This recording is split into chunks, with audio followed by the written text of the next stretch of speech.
Hi, I'm Craig with ApplianceVideo.com. Today, we'll be taking a look at the dry hose on this GE front-load washing machine.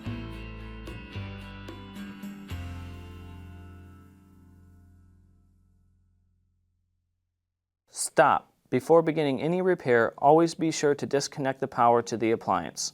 It is also recommended to test the outlet for the proper voltage. Remember to also turn off the water.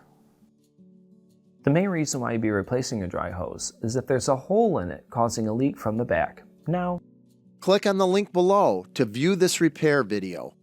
ApplianceVideo.com guides you step by step, giving you the confidence to avoid recalls and callbacks, also saving time on repairs. Whether you're up against an uncommon repair or the latest appliance on the market, our videos have been created with you in mind.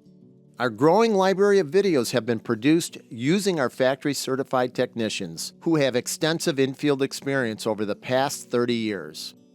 ApplianceVideo.com provides high-quality repair videos that anyone can follow, regardless of their skill level. We are here to help. Click on the link below to view this repair video and let us help you do it right the first time.